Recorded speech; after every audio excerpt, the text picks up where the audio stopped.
All right. Hello, everybody, and welcome to Geopolitical Trends, where truth matters. Excited to be with you once again.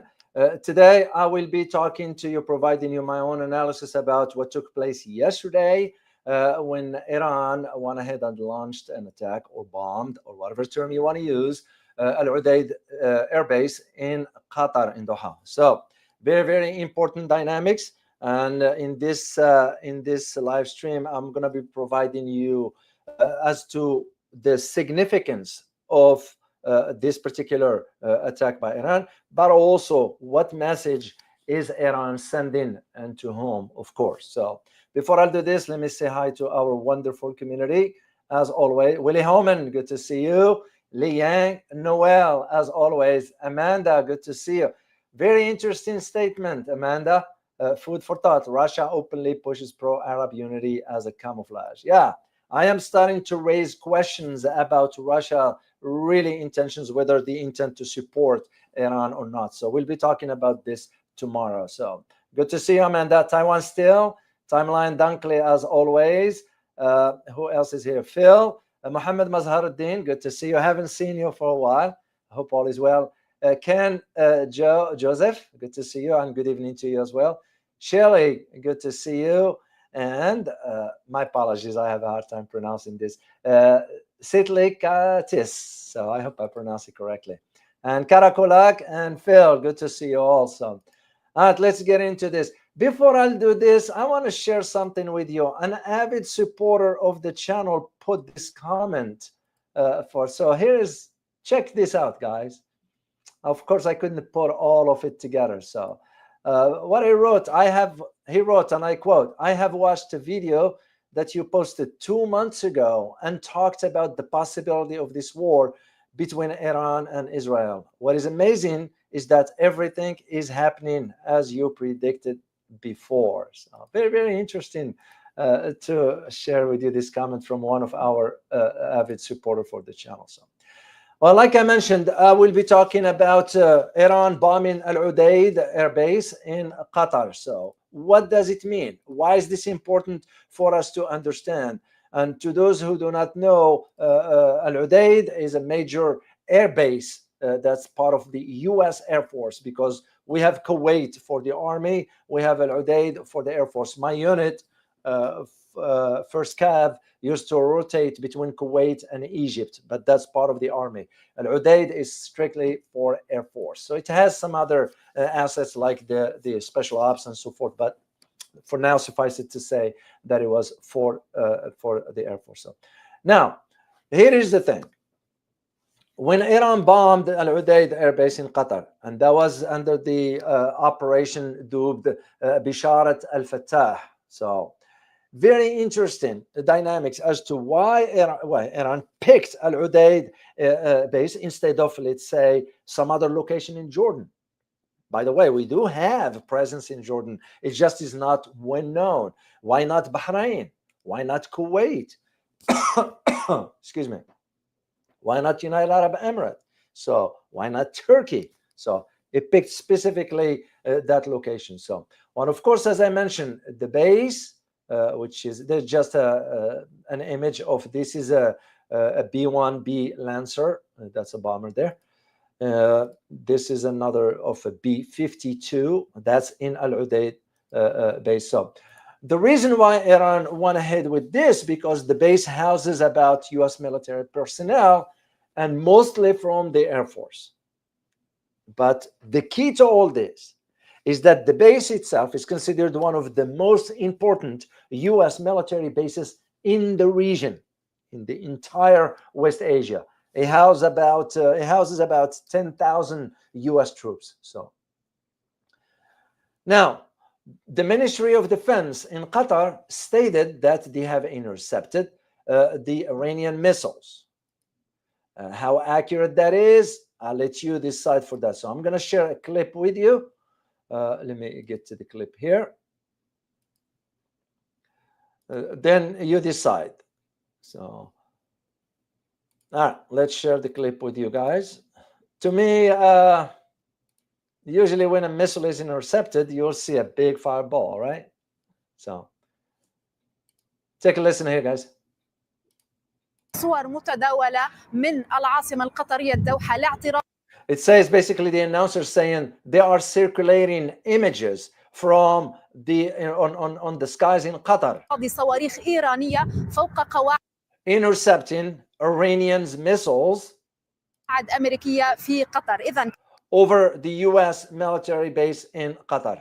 كانت تحدثت AFP عن سماع ذوي انفجارات في سماء. They have been talking about they have heard explosions of الدوحة. Axios أيضا over Doha. Axios also reported similar عن أنه إيران أطلقت 6 صواريخ على and that Iran now launched 6 missiles قواعد أمريكا في قطر. إذن صور متداولة لاعتراض صواريخ إيرانية فوق قواعد أمريكية. So basically she's repeating herself by saying those are the intercepted missiles. What do you guys think? Is there any truth to this? You saw the images, and once again, to my knowledge, the way I know it, if a missile is intercepted, it will create a major fireball. That is not what I saw. What do you think? Was truly the Qatari air defenses intercepted these missiles? I mean, if I am to think, the Israelis couldn't intercept that, but yet the Qataris could? I'm not judging here. I just wanted to put this before you guys. What do you guys think? Did Qatar intercept the 6 missiles that Iran launched? Arlene, you say no. Marco W say with no idea interference. Looks like the bombs is on the way. You got a good point there. So and again, the way I YT, you say no, because it becomes clear. We're not a nuclear physicist here to understand all this, but common sense would suggest that if a missile is coming and it gets intercepted, of course that's going to be a major fireball. But suffice it to say, the focus is not on that particular aspect, but rather as to how Iran went ahead and followed through with its promise to target US military bases, in addition to having a plan regarding the Dimona nuclear reactor. And I did a video for you about that one. Now, for this one, the Dimona, nothing happened yet. I will not rule that option out for only one condition, and that condition is if it became clear to the Iranian authorities that if attacking a Dimona nuclear reactor is going to release some sort of radiation, then they might refrain from doing that. I don't see them going suicidal like that. The Iranian regime is pragmatic after all. So, and here is what the statements from the IRGC stated. So IRGC, the Iran Revolutionary Guard Corps. So they stated that, emphasized that Al-Udeid was chosen, meaning the base was chosen for its strategic importance as a U.S. military hub in West Asia. And the statement quoted, and I quote here word for word, it says, and I quote, "We will not leave any attack on Iran's sovereignty and territorial integrity unanswered," end of quote. It became clear to me that does Iran have other locations on its target list?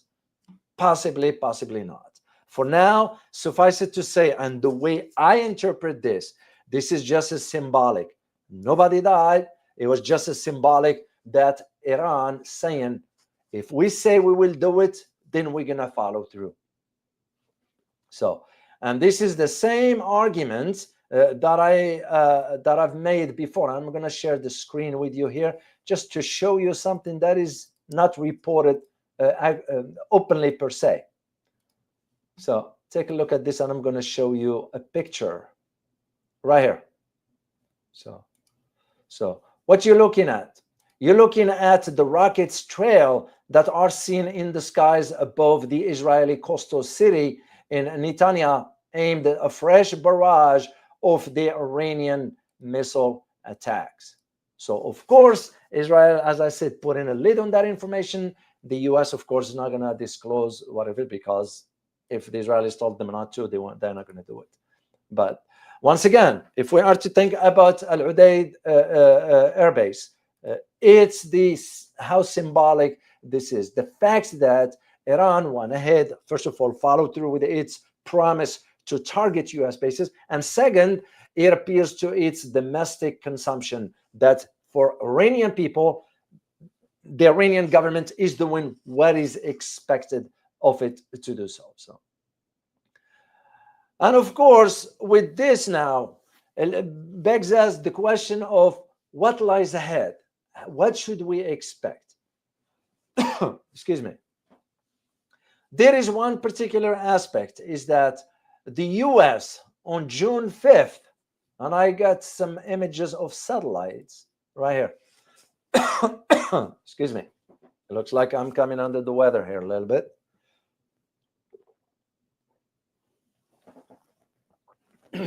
What it looks like is that the US went ahead and evacuated about 40 fighter jets. Yeah, 40 aircraft. They relocated that. They did that because in an anticipation, knowing that Iran is going to follow through. So the US wasn't willing to take any chance.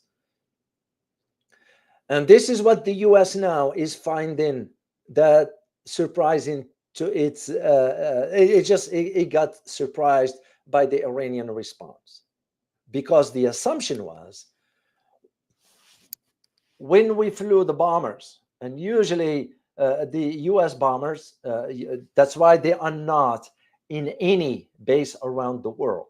Those will fly from the US, conduct their missions, and fly back home. They can stay in the air for about 37 hours or so. So mid-air fueling and so forth.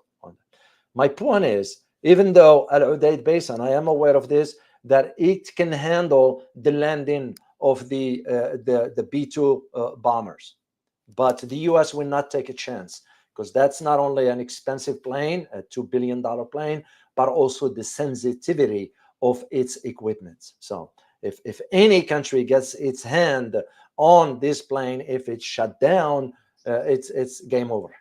So this is the reason, just FYI, why we have not based any bombers like this one, the B Spirits, overseas.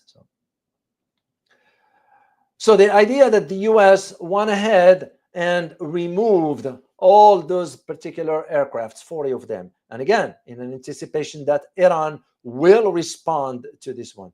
And this is, once again, I keep going back to the argument of what that Qatari minister of defense said when he said that, oh, our defenses intercepted the missile targeting al-Udeid, adding that thanks to God, the vigilance of the armed forces and the precautionary measures, the incident did not result in any death or injuries, end of quote. Well, first of all, what God has to do with all this, it's beyond me. Second thing, Iran's objective was not about targeting civilians. It was mainly symbolic that we will be able to reach your bases anywhere in the region. That is the loud and clear message Iran was sending. The US didn't count on Iran to move forward with this. However, it did not want to take any chance. That's why they went ahead and removed the fighter jets from al-Udeid Air Base. So what I found very interesting also is that the Qatari Minister of Foreign Affairs strongly condemned the attack on al-Udeid Air Base by the Iranian, by the IRGC, stating that the attack was some sort of like a flagrant violation of Qatar's sovereignty, airspace, and international law. Well, if the foreign minister is saying this, how come he couldn't say the same thing about the US doing this against Iran, a Muslim country? Because he refused to say the same about the United States. And that tells you the story right there. Most of the Arab countries, especially in the region, you also that posting I did on the community where you have the Syrian terrorist guy Julani and MBS shaking hands while Donald Trump is standing looking at. So they all are servants of the American and the Israeli partnership. This is why we shouldn't be any surprises into all this. So I find it very hypocritical of this Qatari Minister of Foreign Affairs or any other leader in the Arab world to be saying this, but not saying the same about what the United States did, because we violated international law. We violated the sovereignty of Iran airspace, and we violated the Geneva Convention. And what made it even worse is that U.S. is a nuclear armed country targeting a non-nuclear, which is, by the way, part of the Geneva Convention as well. So now Qatar is saying, which, by the way, this is just for consumption. They're not going to do squat. No Arab country can move against Iran. Mark my word on this. If Iran, back then, when I remember when I was traveling to Saudi Arabia, it was the tensions between Iran and Saudi Arabia and so forth. And I made the argument, I remember during the meeting, and I was like, do you guys realize that Iran will take over Saudi Arabia in a matter of a week and a half to 2 weeks? Saudis will stand no chance. And later on, the years proved me right, that when the Saudis went into Yemen, thinking they could defeat the Houthis, they couldn't, despite six other Arab countries joined Saudi Arabia into that coalition, and they couldn't defeat the Houthis. So, and that was basically my argument, that, Iran, no other country in the region, besides to a degree Turkey, give or take, but even the Turks, you just don't know where they stand. That just one day they're here and the next day they are there. So, and that's why when Qatar is saying we reserve the right to respond directly in a manner proportional to the nature and extent of the blatant attack and in accordance with international law, all this is nothing but a consumption of ink, no more, no less. This is for domestic consumption, to tell the Qatari people, because people are panicking. Remember, when Iran launched the stuff, the sirens were sounding in Bahrain, in Kuwait, in some other regions, some other locations in the region. They don't know what it means, because the next day, the Iranian president, Bisharat, made a phone call to Qatar and they talked. And his argument was, listen, don't take this personally. It wasn't against Qatar. And I don't see any reason Iran will attack Qatar. They won't. But they will attack the US base on their territory. Because if Qatar is allowing 10,000 US troops, that tells you there is no sovereignty. No different than what we have in Germany, than what we have in Japan, than what we have in South Korea, and what we have in the Philippines, and soon to be Australia. And this is why, and as I said, Qatar or any other country stands no chance in that. So, and at the same time, all this on their Israeli home front, what they have detected during the same time is that Iran launched about 5 consecutive waves of Iranian missiles from northern Israel to its south, basically covering the entire country. So this, because the estimation that the Israelis put out was about 15 missiles were launched during the attack. And that it tells you right there where the story is for what the media is saying versus what the facts on the ground are. And that's my purpose for why I am doing this series for you. Each time I'll address one particular topic to keep you, first of all, informed. You have accurate information to the best of my abilities. And second, to allow you the opportunity for you to form your own conclusion. Liking this video so far? Don't just be a watcher. Go ahead and hit the like, share, and subscribe button. And don't forget to tap the bell so you will not miss any of my videos or live streams. This way, you will be supporting a channel that stands for the truth and objective reporting. The choice is yours. Thanks for your support. Now, we need to at least some basic information about Al-Udeid. A lot of people do not know. So, or of course, it's in Qatar. And Qatar, what is Qatar famous for? Does anybody know, guys? When you mention Qatar, what comes to your mind right away? And again, I just want you to be part of the conversation, guys. I know there is a delay here. So, yeah, when we mention Qatar, what comes to your mind right away? Central Cam 35. You got a point there. I'm looking at something else, but you got a point there because the base in itself is part of the Central Command. So Middle East, that is correct. Maluk, that is correct. Think about energy. Think about energy. The Thani family, that is correct, which has been controlling the controlling the country forever. It's close to Iran, that is correct. Energy, think energy. Natural gas. Ramzi Abdurrahman, good to see you, by the way, and thank you for your support. You're absolutely correct, Ramzi. When you think about gas and oil, but mainly gas, Qatar is a major gas producer. When I do the video for you about, still, because I gave you my word that I will do it regarding the shutting down of the Strait of Hormuz, this is one of the area I'm going to be focusing on. So when you think about the gas-rich Qatar, which lies about 120 miles south of Iran across the Gulf. So let me share a map with you. If I could, I think I get a picture of it. Let me see here. Right there. Yeah. So across the Gulf, and is home, as I mentioned earlier, to the U.S. largest military base in the region, Al-Udeid. So now the 60-acre base is in the desert outside the capital, Doha. And this base, it's not new. It was set up back in 1996 as a forward headquarters for the Central Command.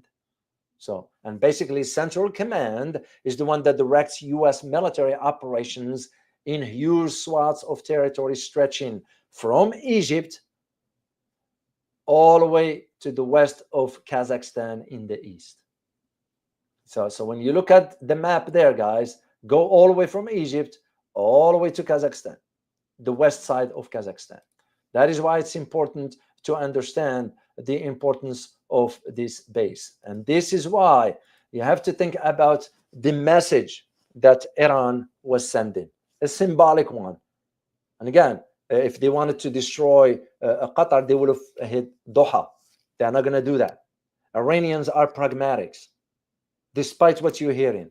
What became evident now, and I am convinced about this one, what became evident, guys, is that the US and Israel didn't expect the response of Iran.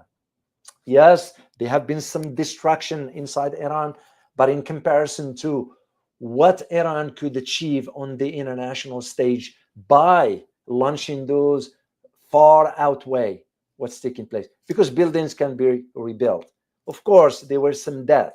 You know, any life cannot be overlooked. The safety of every civilian, doesn't matter who. So, but the idea is that Iran moved forward in this manner, and this leads me to start to think in terms: are we looking just at the beginning here? It's because it's not over yet. And this is the reason why I am starting to be convinced that what Donald Trump is doing by announcing this ceasefire is because the pressure he's been having from Israel, because Israel wanted to end the exchange of missiles with Iran, because Iran is pounding Israel heavily. As I told you, I know someone in Tel Aviv. I have not heard back from him. It's been a few days. I hope he's okay. And again, anytime you think about civilians, you put that aside and leave the government and civilians separate. So, but my point in all this is that with this moving forward, both Israel and the United States are now thinking in terms of how can we contain this? And this is why I use the term, is it a Trump's war now? Same argument we could make about what Bush did back then. And I think I still have his picture here. Yeah, same argument. You all remember when he stood on the deck of the Missouri, I believe, and that banner that says mission accomplished? What mission? And we could be saying the same thing about Afghanistan. What mission was accomplished in Afghanistan? We could see the same about Somalia. What was accomplished in Somalia? And this will be no different with Iran. Where the challenge that I see personally is that how Iran is going to have to manage its relations with other Muslim countries. Because if Iran attacks another Muslim country, that's exactly what the United States wants. So they're going to be in a delicate position trying to balance out, because we have bases. When you look at the US locations in West Asia, so look at the map here. We have places. We have bases in United Arab Emirates, in Bahrain, in Kuwait, in Iraq, in Syria, in Jordan, in, of course, Egypt. So, and Oman to a degree. I know our Oman presence is very, very, very small. And of course, Turkey. You have to add Turkey to the mix into all this. So, and this is where you're going to have to think in terms, what could be the Iranians thinking moving forward, that now they send the message to the Americans? Because now the US, what is the US going to do? Retaliate? We don't know what it means. If the US retaliates, Iran is going to retaliate even further. But Iran will have better options than the US, because Iran will be able to target not just US military bases, but also pound Israel, which this whole saga is about Israel. So whatever way we look at it, Iran, in my opinion, and please guys, correct me if I'm wrong, Iran has the upper hand. To a degree, it's limited. And why I'm saying limited is because I am also watching the behavior of certain so-called allies, the likes of Russia and the likes of China. China has already expressed publicly its support for Iran. Russia has been talking, and you will expect more from Russia than you expect from China. Why? Because Russia and Iran has more relationship than Russia, than Iran and China. But so far, Russia is taking a step back. So it's almost like when it matters, you can count on the Russians. And I'm just thinking out loud here. I'm not saying that's what it is, because the Russians also will have to think about their own strategic interests. Russia cannot afford to get involved in another conflict, let alone against the US. But also, if Russia is thinking in terms, you know what, I have to please the Russian Jews in Moscow. There are some members in the Kremlin and so forth, and I have to please the Americans. So it won't matter if I drop or undermine the Iranians. Iranians are not going to forget this. But also you have to understand, I wrote books on each, one book on Russia and one book in Iran. And in both books, I addressed the old history that existed between Iran and Russia back then. Iranians never forgot what the Russians have done. And of course, the Russians never forget also. Because what am I getting at here is that, are we seeing a pattern here? Because Russia did the same with Armenia when it dropped Armenia, didn't support it. Are we seeing the same with Iran? And if it is the case, Iran needs to have a plan B in place. Should it count more on the Chinese than it does on the Russians? What do you guys think? Should Iran count more on China than Russia? Yes or no? Let me see in the chat box, guys, if you could please share your answer.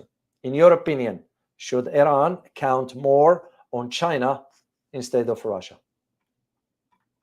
And we are just thinking out loud here, guys. I'm not saying that's what Russia is doing for now.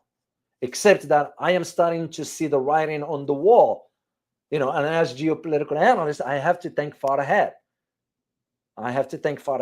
So, Al-Stalokin, you say yes. Santang, you say yes.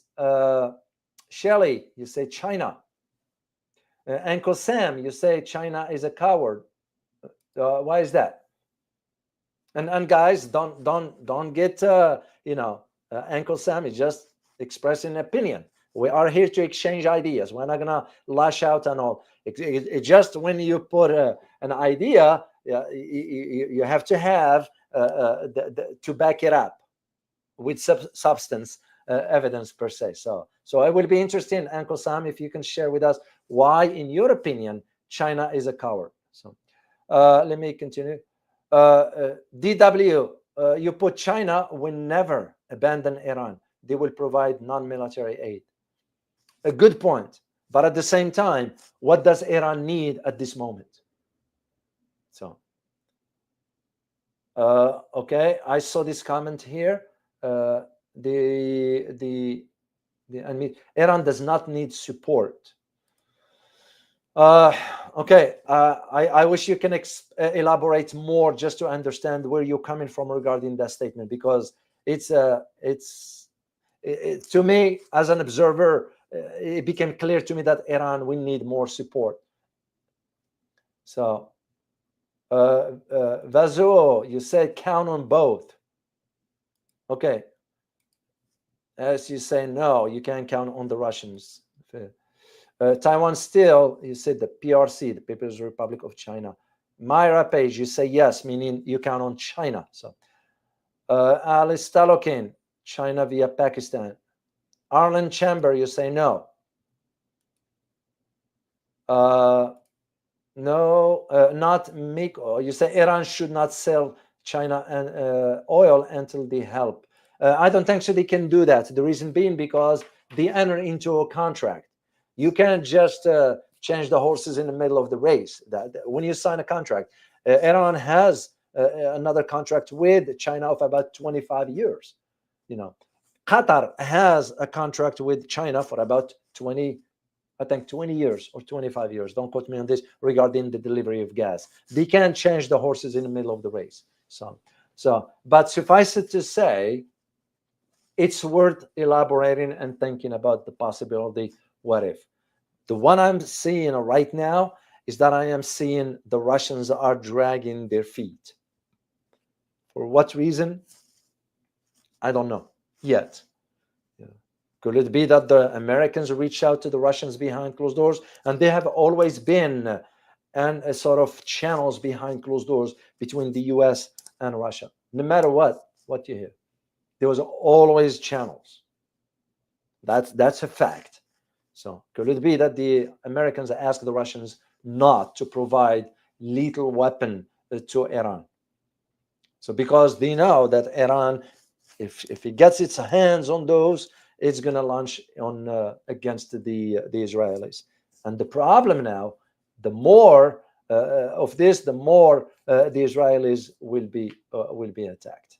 That is one of the challenges that lies ahead. So, but regarding the Iran and Russia, for that matter, the Russians have not they have not delivered. It was an agreement between Iran and Russia, to my knowledge, and that includes the S-400 missile system and certain advanced air defenses. So Russia has not delivered those yet. They delivered only one aspect, and that included the S-300 missile systems. But they still have some, I think the certain aircrafts have not been delivered yet. So it could happen soon, it could not happen, I don't know. So suffice it to say, for now, I am putting a question mark on Russia's statements regarding its support, because the Russians came forward and disclosed that they will be willing to mediate between the US and Iran. Well, mediate for what? It's because it will be a stupid mistake, and I'll say it on a record here. It will be the stupid mistakes of Iran if ever trusting the Americans to ever sit down at the negotiating table. Because now it becomes on the Iranians, like the saying we have: fool me once, shame on you; fool me twice or 3 times, shame on me. So the only course of action that I see moving forward is that if Iran makes a decision to withdraw from the NPT, in that case, you're looking at a different trajectory altogether. The question that will remain is whether the Russia will support having a nuclear Iran or not. And that remained very vague. Russia is not it's vague about this answer. If you ask Russia directly, they won't give you a clear answer. They are on and off on this one. So it will remain to be seen how they're going to move forward with this one here. All right, guys, that's all I have to share with you on this one here. Let me say thank you to our supporter. And here it is. I'm going to start with this before I miss it again. Kevin Baptist, thank you so much for your support and your super sticker. I can't believe we missed that one last time. But so I'm going to take your statement here. Dr. O, I speak for myself and the chat. Thanks for being here and providing us with objective and spot-on analysis. You are most welcome. The way I look at it, Kevin, it's a responsibility. That's how I look at it. Yeah, I enjoy being with the community here. I'm very grateful for the support that you guys providing me. I'm very grateful for your kind words. I'm very grateful for everything. But also I'm looking at it as a responsibility that in times like this, you need to have access to accurate assessments, reliable information, and I do my best to provide you this kind of information, given my background, the books that I wrote and articles that I wrote about both countries. So I'll say thank you very much, Kevin. It means a lot to me, and I'm very, very grateful.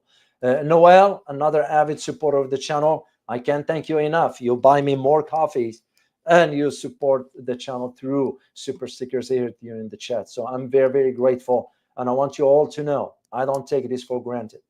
I want you all to know this one.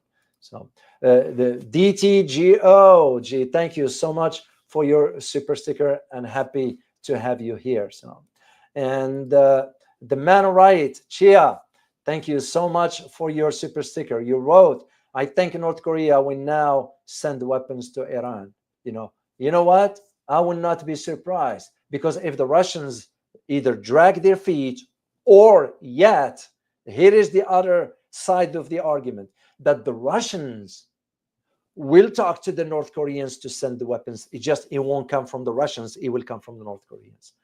That could be the Russian weapons that is sent through North Korea. I won't be surprised at all. So I want to say thank you all for your kind support here. And to those who wants to support the channel, let me put the link for you here. If you want to support the channel by buying me coffee, I will be very grateful. I have some of you guys that have been supporting channel, like Ramzi Abdurrahman, Army with Harmony, Francis Tango, many of you guys, many of you, and I'm very, very grateful. I also want to let you know about the my upcoming trip to Asia. So let me share this one with you in the channel, in the chat box rather. So for those who want to support my upcoming Asia trip, right there. So I will be very, very grateful for your support for that. I plan on going towards the end of August, early September, and we'll see where the funding is. And next week, I think I'm going to be providing you a link to, not a link, but rather share the screen with you to show you where we are as far as the funding. And the last thing I want to share with you is is for those who are interested in purchasing a copy of my books. I'm going to put it in a chat box for you guys there if you decide to purchase a copy of my books there. So to all of you, I say thank you as always. And remember, geopolitics impact your daily life in more ways than one. Till next time, guys. Bye-bye.